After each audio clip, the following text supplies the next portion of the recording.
Bonjour à tous. J'espère que vous allez bien. Aujourd'hui, je ne voulais pas vraiment faire de débrief du match Real Madrid-Manchester City, mais il le fallait parce que franchement, hier nous sommes passés par toutes les émotions, hein. Voilà, il faut le dire parce que ce que fait le Real Madrid est vraiment inexplicable. Franchement, du point de vue de la logique footballistique, c'est vraiment inexplicable. Voilà, ça va au-delà du naturel. Je dirais que c'est du surnaturel parce que il faut dire que ce match a commencé de façon tonitruante. Voilà, en deux équipes, Man City et Real Madrid au début, c'est deux équipes qui se tenaient. Voilà, avec un léger avantage pour Manchester City. Ce fut une première période sans souci pour Man City qui a pu gérer sa première période, mais tu sentais que si c'était une phase de jeu, le Real Madrid pouvait faire mal.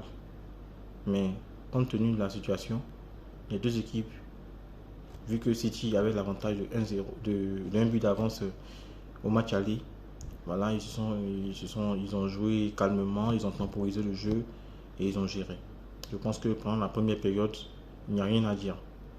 Mais le facteur qui a joué en seconde période, c'est Kyle Walker. On n'en parle pas beaucoup, mais ça a été l'un des joueurs déterminants. Parce qu'on sait tous le Real Madrid, la force du Real Madrid, c'est le duo Vinicius-Benzema. Une fois que Vinicius est libre de faire tout ce qu'il veut, alors il devient là létal pour l'adversaire. Et ça favorise aussi le jeu du Karim Benzema.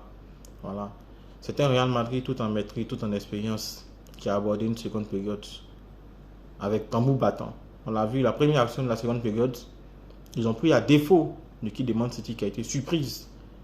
On avait l'impression que Man City dormait toujours et Vinicius a manqué le coche. Il a manqué le cadre qui allait donner la victoire, qui allait permettre à l'équipe de Real Madrid de revenir au score. Mais le Real n'a rien lâché. Le Real a continué toujours à mettre la pression sur l'équipe adverse. Mais Man City, peu à peu, commençait à calmer les ardeurs des Madrilènes et Manchester City commençait à maîtriser le tempo, à dominer le match et il faut le dire. Et ce qui a joué, comme je l'avais dit, c'est Kyle Walker qui jusque-là arrivait à tenir Vinicius et tout à coup Kyle Walker s'effondre. Il dit là à Guardiola qu'il ne peut plus jouer. Mais Guardiola a compris que si Kyle Walker sortait de ce match, alors son match allait vraiment être compliqué parce que c'est Kyle Walker, le système a été fait avec Kyle Walker. Il n'y a pas eu un système sans Kyle Walker. Parce que derrière, Zinchenko comme Fernandinho ne peut pas tenir la route face à la vitesse et la ténacité de Vinicius, qui lui ne lâchera rien. Guardiola a alors dit à Kyle Walker, continue le match, serre les dents. Ce supplément d'âme là, il faut l'avoir. Mais si tu ne l'as pas, et dès lors que Kyle Walker est sorti, je me suis dit, ah, quelque chose risque de se passer dans ce match. J'ai vu le tournant du match. Kyle Walker sort, le Real commence à devenir beaucoup plus mordant. Parce qu'au fur et à mesure, Vinicius arrive à passer, Vinicius arrive à créer à créer le décalage avec Benzema, vraiment à mettre la pression sur l'équipe de Man City. On sentait que la chose venait parce qu'ils essayaient de mettre un peu la folie dans le jeu et c'est ce que aime le Real Madrid. Quand le jeu devient fou, là c'est sûr, tu es dans le contexte, il te faut mal. Mais Manchester City essayait de tenir le choc. Et là où on s'y attendait le moins, c'est une phase d'attaque du Real Madrid. Manchester City a récupéré, ils ont réussi à casser le milieu et là Mahrez qui marque. Lorsque Mahrez a marqué, on était tous sur une autre planète. Les supporters madrilènes ne croyaient plus. Mais ils ne savaient pas qui ils étaient. Ils ne savaient pas qui ils étaient. Voilà, ces supporters de peu de foi qui ne savaient pas qui ils étaient. Les joueurs sur le terrain savaient qui ils étaient. Ils savaient l'institution pour laquelle ils jouaient. Et ils savaient qu'avec le Real Madrid, tout est possible. Voilà, ça me fait mal de dire ça, mais impossible n'est pas Madrid nul. Voilà, on les aime pas, mais il faut reconnaître que ce qu'ils ont fait est vraiment démoniaque. C'est au-delà des entendements. Où tu penses qu'ils sont morts. Où tout le monde pense qu'ils sont morts. Voilà. Ils ressurgissent. Ils ressurgissent. Et là, ils deviennent. Voilà. J'ai plus les mots, quoi, parce que je sais pas comment décrire ce qui s'est passé. On a tous vu hier ce qui s'est passé. Et là, Guardiola, il fait la bêtise. Il fait sortir Kevin De Bruyne. Il fait sortir Mahrez, qui étaient les 2 joueurs importants de cette équipe qui arrivent à tenir le ballon. Et tu nous lances un Grealish, un Gundogan, un Sterling sur le terrain qui n'ont pas pu tenir le choc.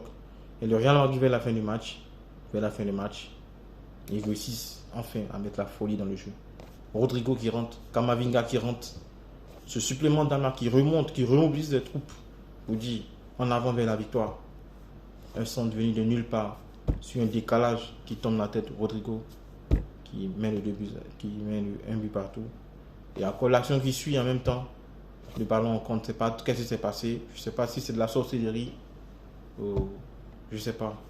Je ne saurais pas vous expliquer. C'est au-delà de tout ce qui est tactique, tout ce qui est jeu de possession, jeu de position. C'est au-delà de tout ça.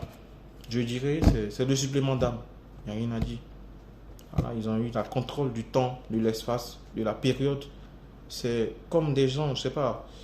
C'est au-delà de ce que l'humain est capable en fait de contrôler le temps, contrôler l'espace, contrôler les phases de jeu, contrôler les différents les conditions normales de température, de pression.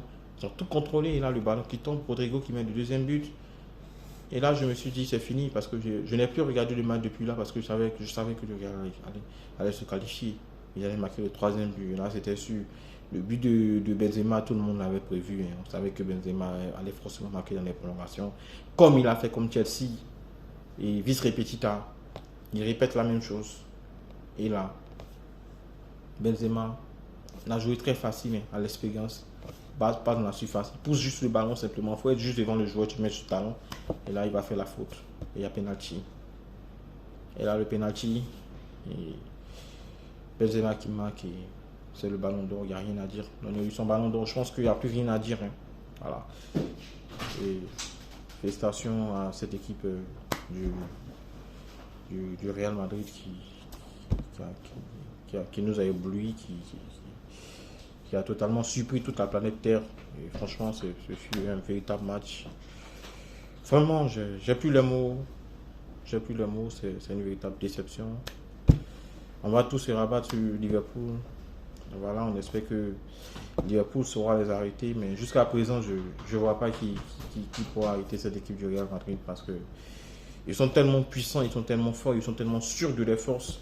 La confiance dont ils dégagent avec un Karim Benzema et tout ce collectif qui suit avec une Vinicius, ils donnent tout, ils se battent corps et âme pour pouvoir arracher les victoires. Voilà, c'est ça aussi une équipe hein, voilà, qui est expérimentée en Ligue des Champions. Voilà, vraiment, félicitations au Real Madrid, félicitations à Carlo Ancelotti, félicitations aux autres. Et voilà, vraiment, c'est au-delà du système tactique. On ne va pas venir s'asseoir pour analyser le match parce qu'avec le Real, on ne fait plus d'analyse de match. Voilà, c'est des constats qu'on fait et on ne finit jamais d'apprendre dans la vie. Voilà, quand tu penses que tout est fini et que tu es dos au mur, pense à ce que le Real Madrid a fait. Pense à ce que le Real Madrid a fait contre Paris. Pense à ce qu'ils ont fait comme Chelsea. Et même, pense aussi ce qu'ils ont fait comme Man City. Guardiola a beau faire le système tactique, mais le supplément d'âme a pris le dessus. L'envie prendra toujours le dessus, quelles que soient les difficultés. Sur ce, je vous remercie. Bisous. Rendez-vous au prochain numéro.